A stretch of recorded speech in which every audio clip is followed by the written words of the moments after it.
ভালো লাগা আর ভালোবাসা দুটো আলাদা জিনিস। ভালোবাসি না বলেও ভালোবাসা যায়। আমি আমার ভাগটাও হ্যালো এভরিওয়ান, কেমন আছো তোমরা সবাই? আশা করছি ভীষণ ভালো আছো। Welcome back to this channel. তোমাদেরকে নতুন আর একটা মেকআপের ভ্লগে সকলকেও ওয়েলকাম জানাই। আজকে তোমাদের সঙ্গে একটা মেকআপ টিউটোরিয়াল শেয়ার করব। যারা একটু কম মেকআপ করতে পছন্দ করো বা অল্প মেকআপে খুব গ্লোই একটা লুক ক্রিয়েট করতে চাইছো, আজকের মেকআপটা কিন্তু তাদের জন্য। প্রথমেই খুব ভালো করে ফেসটাকে ক্লিন করে নিতে হবে, যার জন্য আমরা ডিপ ক্লিন করব। প্রথমে ভালো একটা ফেস ওয়াশ দিয়ে, সেটা তোমার মুখে যেন স্যুট করে এরকম একটা ফেস ওয়াশ দিয়ে পুরো মুখটাকে ভালো করে ক্লিন করে নেবে। তারপরেও দেখবে অনেক সময় ডার্ট আমাদের ফেসে থেকেই যায়, তো সেটাকে আমি একটা টিস্যু দিয়ে খুব ভালো করে ক্লিন করে নিলাম। এটা কিন্তু জুডিওর টিস্যু ছিল। আর এই রোগড়ে রোগড়ে এই ক্লিন করাতে আমার ঘাড়ের কাছটা পুরো গলার দিকটাই আর কি লাল লাল ছোপ ছোপ হয়ে গেছে। আমার প্রচণ্ড সেন্সিটিভ স্কিন এই কারণের জন্য। তো সেটাকে ঠান্ডা করার জন্য আমি এখানে বরফ ইউজ করছি। তাছাড়াও তোমরা যদি ঘুম থেকে উঠে কোনো মেকআপ করো বা এই গরমের মধ্যে মেকআপটাকে অনেকক্ষণ টিকিয়ে রাখতে চাও, তাহলে কিন্তু এই বরফের টুকরোটা অবশ্যই ইউজ করো। সেটা তোমার মুখটাকে অনেকটা স্বস্তি দেবে, মেকআপটা অনেকক্ষণ ধরে লং লাস্টিং থাকবে।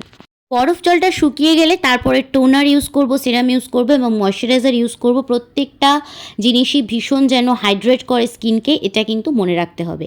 গুড ভাইবস থেকে ইউজ করেছি টি ট্রি টোনার, তারপরে ইউজ করলাম ডট অ্যান্ড কির একটা ওয়াটার বেসড একদম সেরাম, আর তারপরে নিউট্রিজেনার এই ময়শ্চারাইজারটা, যেটা ভীষণ ভালো। তোমরা চাইলে কিন্তু অনায়াসে ইউজ করতে পারো। এরপর ইউজ করলাম একটা ডট অ্যান্ড কি থেকে সানস্ক্রিন, যেটা এই গরমে ভীষণভাবে দরকার। এত মানে সান হিটটা এত বেশি, যে জন্য দরকার। কিন্তু আমি অনেকটা অ্যাপ্লাই করে ফেলেছি এইসব ডিজাইন করে মুখের মধ্যে বসাতে গিয়ে। যাই হোক, তোমরা এতটা অ্যাপ্লাই করো না, একদিনই সব শেষ হয়ে যাবে। এরপর আমার শেষ হওয়া একটা প্রাইমার চিপকে চুপকে বের করে গোটা মুখে অ্যাপ্লাই করে দিলাম। এটাকেও খুব ভালো করে আমি রোগড়ে রোগড়ে অ্যাপ্লাই করলাম। কিন্তু প্রত্যেকটা প্রোডাক্ট ইউজ করার মাঝে অন্তত কিছুক্ষণ করে গ্যাপ রাখবে, নইলে কিন্তু মেসি হয়ে যাবে মেকআপটা পুরো। আমার স্কিনে প্রচুর পিম্পল র্যাশ এসব উঠেছে, যেগুলোকে আমি সুন্দর করে হাইড করে নিলাম অরেঞ্জ কালার কারেক্টার দিয়ে। আমি এখানে এই অরেঞ্জ কালার কারেক্টারটা একটু যা পরিমাণ বেশি ইউজ করেছি, তাছাড়া কিন্তু প্রত্যেকটা প্রোডাক্টই ভীষণ কম কম ইউজ করেছি। এই গরমে চেষ্টা করবে ম্যাটিফাইং সমস্ত প্রোডাক্ট ইউজ করার, যে কারণের জন্য আমি এখানে নাইকা থেকে একটা ম্যাট ফাউন্ডেশন ইউজ করছি। এই ফাউন্ডেশনটা ভীষণ ভালো। জাস্ট 1 পাম্প আমি ইউজ করেছি পুরো ফেসটার জন্য, আর 1 পাম্প ইউজ করেছি আমি গলা বা কান এসবগুলো হাইড করার জন্য। একদিকে প্রথমে প্রোডাক্টগুলোকে লাগিয়ে তারপরে খুব ভালো করে ব্লেন্ড করে নিলাম। আফটার দ্যাট আমি অ্যানাদার সাইডেও ঠিক এরম করে অ্যাপ্লাই করে নিলাম। গলাটা অবশ্যই করবে, নইলে কিন্তু প্রচণ্ড আনইভেন দেখায়। এরপর দেখো কনসিলার ইউজ করছি মেবলিনের। এই প্রোডাক্টটা ভীষণ ভালো, শুধুমাত্র এইটা ইউজ করেই ফুল মেকআপ লুক কিন্তু ক্রিয়েট করা যায়।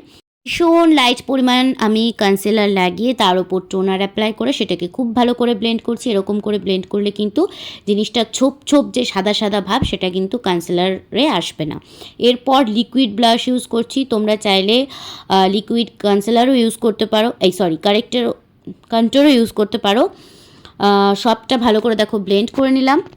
এই সময় চাইলে তোমরা একবার মেকআপ ফিক্সার দিয়ে পুরোটাকে সেট করে নিতে পারো, কিন্তু আমার মেকআপ ফিক্সারটা শেষ হয়ে গেছে। যাই হোক, আমি এখানে কম্প্যাক্ট দিয়েই পুরোটাকে সেট করে নিলাম, গলা টলা সব বেতে অ্যাপ্লাই করে নিলাম। আর এরকম একটা কন্ট্যুরিং ব্রাশ দিয়ে আমি এখানে কন্ট্যুরটা অ্যাপ্লাই করছি। দেখতেই পাচ্ছ, এই কন্ট্যুরের ক্ষেত্রে না এই নাকের কাজটা করতে গিয়ে একটু ছোট ব্রাশ নিলে আমার ভালো হতো, তো ধেপড়ে গেছিলো প্রথমে, তারপর আবার সেটাকে ঠিকঠাক করলাম। এরপর খুব ভালো করে ব্লাশার লাগিয়ে নেবো, যাতে আমার গালগুলো একদম গোলাপি গোলাপি দেখায়। বেশি লাগিয়ে ফেলো না, তখন আবার মনে হবে কে ঠাস ঠাস করে চড় মেরেছে। যাই হোক, খুব ভালো করে ব্লাশারটা আমি অ্যাপ্লাই করে নিলাম। এরপর এসএফআর কালার থেকে একটা এই রকম কালারের অরেঞ্জিশ ব্রাউন কালারের একটা কালার নিয়ে আমি ক্রিজ লাইন পর্যন্ত অ্যাপ্লাই করলাম। তারপরে এরকম একটা ব্রাউন আর রাস্ট কালার মিলিয়ে অ্যাপ্লাই করছি, এটাও ওই আইলিড পুরোটাতেই অ্যাপ্লাই করেছি আমি। আর তারপর খুব ভালো করে দুটো মানে সব কটা কালারকে ভালো করে ছোট্ট একটা ব্রাশ দিয়ে ব্লেন্ড করেছি, নইলে কিন্তু থেপড়ে যাবে। এরপর যদি তোমার কাছে মনে হয় যে কালারটা একটু বেশি লাউড লাগছে, সেক্ষেত্রে তোমরা কিন্তু কম্প্যাক্ট দিয়ে পুরোটাকে আবার ব্লেন্ড করে নিতে পারো, তাহলে আরও একটু লাইট হয়ে যাবে। আর আমি আন্ডার আই এরিয়াতেও সেমভাবে শ্যাডো লাগিয়েছি, এরপর কাজল অ্যাপ্লাই করছি। এই কাজলটা তোমরা অবশ্যই ইউজ করো, এটা মামাআর্থের একটা কাজল, ভীষণ ভালো। আর সবার প্রিয় এই লাইনারটা দিয়ে আমি শেষে একটা আইলাইন ড্র করছি। এটা কিন্তু জাস্ট 1 মিনিটে হয়ে যায় এই আইলাইনারটা পরা। আমি এরকম কোনা কেটেই পরতে পছন্দ করি, তোমরা আমার বেশিরভাগ ভিডিওতে এরকমই দেখে থাকবে, কারণ এই স্টাইলটা আমার ভীষণ ভাল লাগে। যাই হোক, এবারে আমি কি করব, আইব্রো করব, ভুলে গেছি যেটা করতে। প্রথমেই আইব্রোটাকে আমি ভালো করে কোম্ব করে নিলাম। আর দেখো, আমি না ওই আর্চিং পয়েন্টটা থেকে স্টার্ট করি। আমার যেহেতু আইব্রোটা ফ্রন্ট পোর্শনে একটু কম আছে, তো সেখানে আমি কখনোই প্রোডাক্ট অ্যাপ্লাই করি না, ওই কোম্বে যা লেগে থাকে সেটাকে একবার জাস্ট রাব করে দিই, এই আর কি। লিপস্টিকের জন্য জানো তো, এই অপশানটা প্লিজ তোমরা একবার ট্রাই করে আমায় জানিও তোমাদের কেমন লাগলো। এটা হচ্ছে NYBের যে 5টা একসাথে আসে না, সেই প্রোডাক্টটা। সবশেষে কিন্তু আমি এখানে মেবলিন থেকে ইউজ করে নিলাম একটা হাইলাইটার, আর টোনার দিয়ে ফিক্স করে নিলাম। আমি গরিব, আমার টোনার হারিয়ে গেছে, কিছু করার নেই। এই হচ্ছে ফাইনাল লুক, তোমরা অবশ্যই দেখে জানিও তোমাদের কেমন লাগলো। যারা নতুন রয়েছো অনিস ফ্যাশনে, নতুন মেম্বার, তাদেরকে অনেক অনেক অনেক অনেক ভালোবাসা, অনেক থ্যাংক ইউ।